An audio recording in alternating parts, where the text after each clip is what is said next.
बिस्मिल्लाहिर्रहमानिर्रहीम। मैं हूं मेजर सैयद कामरान हैदर। हमारा चैनल है मीरपुर वीज़ा कंसल्टेंट। जैसा कि मैं अपनी बेशतर वीडियोस में आपको मुख्तलिफ अपॉर्चुनिटीज़ के बारे में बताता रहता हूं अराउंड द वर्ल्ड कि कैसे आप किसी और मुल्क में जाके काम कर सकते हैं, कैसे आपको कोई वीज़ा या वर्क परमिट की अपॉर्चुनिटी को अवेल कर सकते हैं। आज मैं आपको इस वीडियो में ओरिएंटेशन वीज़ा के बारे में बताऊंगा, जो कि हॉलैंड का for highly educated person, means बहुत पढ़े लिखे लोगों के लिए। अच्छा जी, जैसा कि आपको पता है जो हॉलैंड है वो वेस्टर्न यूरोप में आता है, ये शेंजन में भी है। उसके बाद एक ज़बरदस्त कंट्री है जिसके आगे पीछे ये जर्मनी, बेल्जियम, फ्रांस वगैरह की कंट्रीज़ लगती हैं। बहुत ही खूबसूरत और बड़ा ही इंस्पायरिंग किस्म का मुल्क है। ज़बरदस्त किस्म की इसकी एजुकेशन की फ़ैसिलिटीज़ हैं, एजुकेशन की यूनिवर्सिटीज़ हैं और बाकी सारी चीज़ें हैं। हॉलैंड जो है वो हमेशा जो है ना हाईली स्किल्ड माइग्रेंट्स को जो है ना हमेशा उसने चांस दिया और उनको अपॉर्चुनिटीज़ दी हैं कि वो आके इस मुल्क में काम करें। इधर काम करने के वेजेस बड़े ज़बरदस्त हैं, सैलरीज बहुत बेहतरीन किस्म की हैं। तो मैंने सोचा क्यों ना आपको उन लोगों को जो कि बहुत ही स्किल्ड लोग हैं, मीन जिनके पास मास्टर्स, एमएससीज, एमफिल्स या पीएचडीज़ वगैरह की हैं, उनको कुछ ऐसी अपॉर्चुनिटीज़ के बारे में बताया जाए जो कि एक फ्री वर्क परमिट हो, वो आसानी से उसको अप्लाई कर सकें और उस पर जाके उनको इजीली एडजस्टमेंट हो।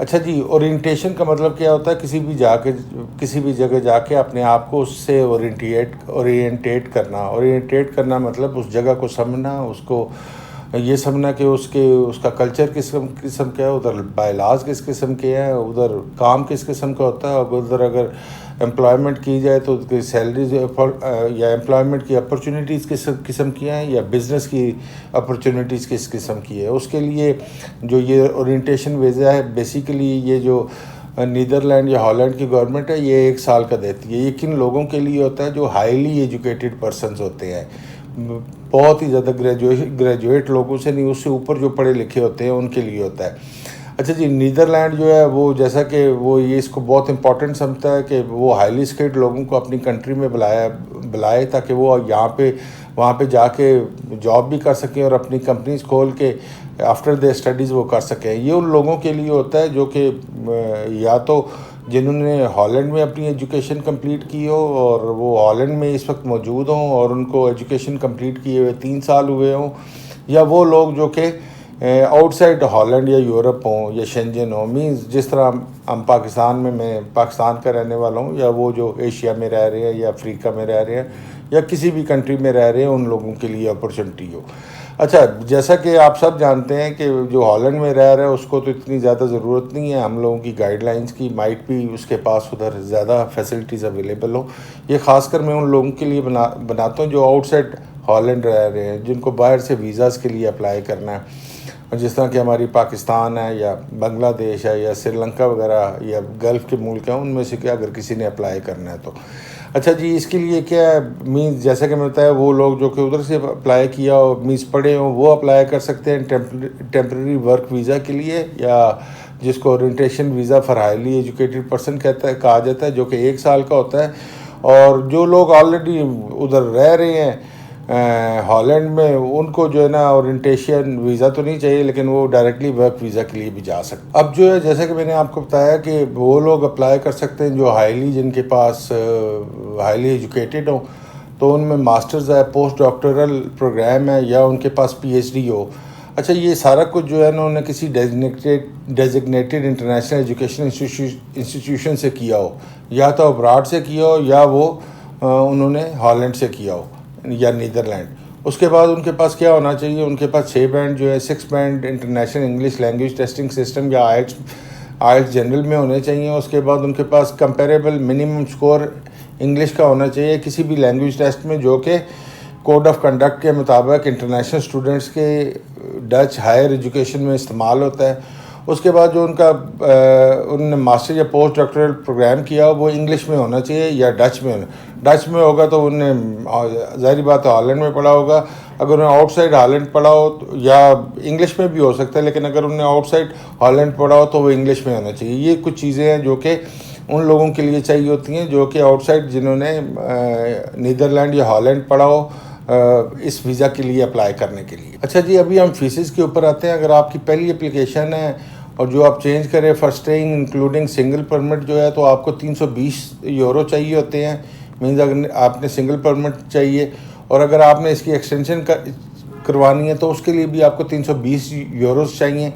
अगर आपके पास होल्डर स्टेटस है लॉन्ग टर्म रेजिडेंट ईयू में रहने का और या किसी और मेंबर स्टेट में आप रह रहे हैं, तो आपके पास आपको जो एक्सटेंशन के लिए ना 192 यूरोस चाहिए। अभी हम आ जाते हैं कि आप रेजिडेंस परमिट किस तरह अप्लाई कर सकते हैं। अच्छा जी, आप जो अपना रेजिडेंस परमिट है वो इमिग्रेशन और नेशनलाइजेशन सर्विस जो है IND को अप्लाई करते हैं। अगर आपकी एजुकेशन अब्रॉड पूरी हुई है, मींस आउटसाइड आपकी हॉलैंड मींस या नीदरलैंड आपने अपनी एजुकेशन कंप्लीट की है, तो आप अपनी जो होम कंट्री है उसमें आप अपनी एम्बेसी को जो है ना, जो डच एम्बेसी या नीदरलैंड या हॉलैंड की एम्बेसी है उसको कांटेक्ट करते हैं, वहाँ पे अपनी एप्लीकेशन करते हैं। वो जो रेजिडेंस परमिट आता है उसको प्रोविजनल रेजिडेंस परमिट या MVV कहा जाता है। अच्छा, ये जो है ना यूरोपियन सिटीजन्स को नहीं चाहिए। मीन्स अगर आप यूरोप में रह रहे हैं या शेंजन में रह रहे हैं तो फिर आपको ये MVV नहीं चाहिए। लेकिन अगर आप ये प्रोविजनल रेजिडेंस परमिट, लेकिन अगर आप अदर देन यूरोप और शेंजन रह रहे हैं तब आपको ये MVV चाहिए। अच्छा, जब आप ये MVV के लिए अप्लाई करते हैं तो ये प्रोसीजर जो है ना डच एम्बेसी के साथ या कॉन्सुलेट के साथ आप करते हैं अपनी कंट्री ऑफ रेजिडेंस पे, और उसके लिए जो है ना आपको वो प्रोविजनल रेजिडेंस परमिट या रेजिडेंस परमिट साइमल्टेनियसली दोनों चीज़ें इशू करते हैं। अच्छा, ये जो प्रोविजनल रेजिडेंस परमिट होता है ये बेसिकली 90 डेज़ के लिए होता है, लेकिन इसके ऊपर D वीज़ा लिखा आता है। D वीज़ा हमेशा जब भी D वीज़ा लिखा आता है वो लॉन्ग स्टे वीज़ाज़ के लिए आता है। Short stay visa C visa जिसको विजिट या टूरिस्ट कहा जाता है, बेशक कि ये टेम्परेरी रेजिडेंस या प्रोविजनल रेजिडेंस परमिट है, ये D वीज़ा में आएगा और ये 90 डेज़ के लिए होता है। और जब आपको ये टेम्परेरी रेजिडेंस परमिट मिल जाता है तो आप इमीडिएटली मतलब इमीडिएटली ट्रैवल करते हैं, हॉलैंड में ट्रैवल करते हैं और वहाँ पे जाके आप IND के साथ अपना जो है ना रेजिडेंस परमिट के लिए, जिसको orientation year for highly educated person का जो रेजिडेंस परमिट है, आप वो अप्लाई करते हैं। लेकिन जो लोग ऑलरेडी यूरोप में रह रहे हैं या शेंजन में रह रहे हैं, वो अगर हॉलैंड आते हैं तो वो टेम्परेरी रेजिडेंस परमिट के ऊपर या MVV या प्रोविजनल रेजिडेंस परमिट पे नहीं आते। वो डायरेक्टली आके जो रेजिडेंस परमिट अप्लाई करते हैं वो उन लोगों के लिए होता है जो जिसको कहा जाता है orientation year for highly educated persons. अगर आपने अपनी एप्लीकेशन के साथ अपना जो फॉरेन डिप्लोमा या statement of completion of study अपनी एप्लीकेशन के साथ जमा कराया है, जो कि रेजिडेंस परमिट के लिए for orientation year highly educated person है, तो आप अगर ऑलरेडी मौजूद हैं हॉलैंड में तो आप काम कर सकते हैं। और अगर आपका जिस तरह प्रोविजनल या मैंने कहा टेम्परेरी प्रोविजनल रेजिडेंस परमिट या टेम्परेरी रेजिडेंस परमिट आपका लगता है और आप पहुंचते हैं हॉलैंड में, तो आपको किसी भी इजाज़त की ज़रूरत नहीं होती है। और आपका जो एम्प्लॉयर है, अगर वो आपका ये स्टिकर देखेगा जिसके ऊपर टेम्परेरी रेजिडेंस परमिट लिखा होगा, तो उस पर आप काम कर सकते हैं, उस पर आपको कोई भी नहीं रोकता। और अगर आपने यूरोप में है तो आप स्टेट अवे जो है ना अपनी एंडोर्समेंट स्टिकर लेंगे, मींस अपना रेजिडेंस परमिट अप्लाई करेंगे for orientation year highly educated person, और आप फ्री टू वर्क हैं, आप काम कर सकते हैं। अच्छा, उसके बाद जब आपके पास ओरिएंटेशन वीज़ा आ जाता है तो और आप अपनी जो है वो ढूंढ लेते हैं, क्या कहते हैं, अपनी एम्प्लॉयमेंट ढूंढ लेते हैं, वो जो आपका स्टेटस है वो तब तक रहेगा जब तक आपका 1 साल है। मीन्स 1 साल तक आपको कोई भी नहीं रोकता काम करने से। आप जो है ना काम कर सकते हैं, 1 साल तक काम कर सकते हैं, क्योंकि आपके पास orientation year for highly educated person मौजूद है और आपको काम के लिए कोई भी नहीं रोक सकता। और 1 साल तक जो है ना आपने काम करना है। ना ही आपका जो नीदरलैंड में हॉलैंड में जो आपका एम्प्लॉयर है उसको किसी ऐसी इजाज़त के लिए चाहिए या उसको वो कहे कि जी आपके पास टेम्परेरी वर्क वीज़ा नहीं है। आपके पास ये जो वीज़ा है जिसको कहा जाता है ओरिएंटेशन वीज़ा या orientation year for highly educated person का जो वीज़ा है, यही काफ़ी होता है। वो किसी से भी उसको इजाज़त की ज़रूरत नहीं है, कोई भी उसको टेम्परेरी वर्क वीज़ा नहीं चाहिए। ये इस चीज़ के लिए कि जी वो ये कहेगा कि जी आपको जो है ना काम करने की इजाज़त नहीं है। उसके बाद जो है आप रेजिडेंट परमिट IND जो है वो आपका जो जब भी ये पहुंचते हैं आप इसमें हॉलैंड में, वो विद इन 2 वीक्स जो है वो ट्राई करती है आपको, जैसे ही आप पहुंचें, क्योंकि आपके पास आप बाहर से आए हैं, यूरोप या शेंजन के बाहर से आए हैं, आपके पास टेम्प्रेरी वर्क परमिट है या टेम्प्रेरी रेजिडेंस परमिट है या प्रोविजनल रेजिडेंस परमिट है, जो IND है वो कोशिश करेगी कि विद इन 2 वीक्स जो है ना, आप जैसे ही पहुंचते हैं आपको जो है ना साल का जो है वो रेजिडेंस परमिट मिल जाए, जिसको कहा जाता है टेम्प्रेरी रेजिडेंस परमिट भी कहा जाता है या orientation year for highly educated person भी कहा जाता है। वो आपको मिल जाता है। वो आपको एक लेटर लिखेगी, जो भी आपने अपना एड्रेस किया लिखा होगा, या आपको ईमेल करेगी और आपको जो है ना अपॉइंटमेंट ऑनलाइन बनाने पड़ेगी, ताकि आप IND डेस्क पे जाके जो भी उस लेटर पे मेंशन हो उधर जाके अपना कलेक्ट कर सकें रेजिडेंस परमिट। अच्छा जी, अब हम आ जाते हैं कि ये जो ओरिएंटेशन ईयर का जो आपको साल का परमिट मिला था या वीज़ा मिला था, इसकी वैलिडिटी कितनी है और क्या ये एक्सटेंड हो सकता है? तो मैं आपको बताता चलूँ कि ये 1 साल का ही रहेगा, ये एक्सटेंड नहीं होगा।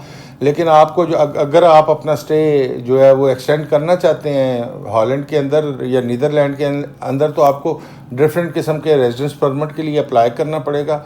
अच्छा, वो कौन अप्लाई करेगा? वो आपका जो एम्प्लॉयर है वो आपका as a highly skilled migrant जो है आपका वर्क परमिट या रेजिडेंस परमिट अप्लाई करेगा, और ये उन लोगों के लिए होता है जिनको कहा जाता है हाईली स्किल्ड माइग्रेंट।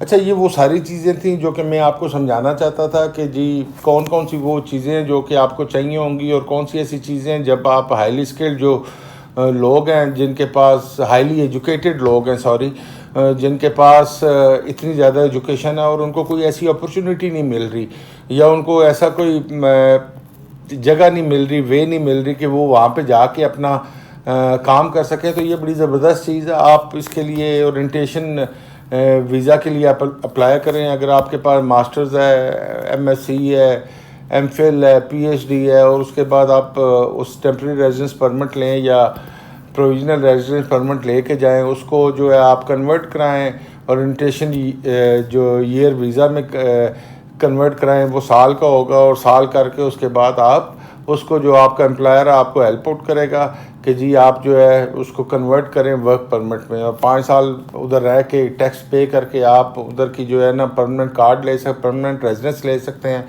और 5 साल अगर आप उधर और रहते हैं तो आप इंशाल्लाह ताला आपको मिलती है वहाँ की सिटीज़नशिप मिल जाएगी, पासपोर्ट मिल जाएगा। ये वो तमाम चीज़ें थी जो मैं चाहता था उन लोगों को बताई जाएँ जो कि ज़्यादा पढ़े लिखे लोग हैं। अगर आपको कोई चीज़ समझ नहीं आई तो ये नीचे दिए गए नंबर हैं, इन पे आप कॉल करके, जो कि लिंक में भी हैं, हमारे स्टाफ से पूछ सकते हैं, मेरे लिए अपॉइंटमेंट भी बुक कर सकते हैं। मेरा भी नंबर है 0321446859, जो कि लिंक में भी है, उस पर भी आप कॉल करके पूछ सकते हैं। मुझे व्हाट्सएप पे मैसेज कर सकते हैं अगर आप चाहें। और अगर मैं समझूंगा कि आपको अपॉइंटमेंट पे आना चाहिए तो आप ज़रूर आएँ, मेरे पास आएँ अपॉइंटमेंट लेके, मैं आपको इंशाल्लाह ताला ये सारी चीज़ें क्लियर करूँगा। एक और आपको चीज़ बताता चलूँ, काइंडली कोशिश किया करें जो मुझे कॉल करते हैं या जो मुझे अपॉइंटमेंट करते हैं वो काइंडली व्हाट्सएप पे ना किया करें कॉल, क्योंकि जहाँ पे मैं रहता हूँ इधर इतने अच्छे सिग्नल्स नहीं आते, इंटरनेट के सिग्नल्स नहीं आते, या इंटरनेट की सर्विस इतनी अच्छी नहीं है, तो कट के बात होती है, और कई दफ़ा उसको जो है ना आपको डिस्कनेक्ट करके दोबारा कॉल करनी पड़ती है, जिसकी वजह से काफ़ी टाइम वेस्ट होता है। उसी टाइम में मैं 2-3 क्लाइंट से भी बात कर सकता हूँ। और लास्ट ऑफ ऑल मैं आपसे रिक्वेस्ट करूँगा कि ये बेल आइकन है, रेड बेल आइकन, इसको ज़रूर प्रेस करें ताकि आप हमारा चैनल शेयर करें, सब्सक्राइब भी करें और शेयर भी करें उन लोगों के साथ जिनको इस किस्म की मालूमात चाहिए। थैंक यू, बहुत मेहरबानी।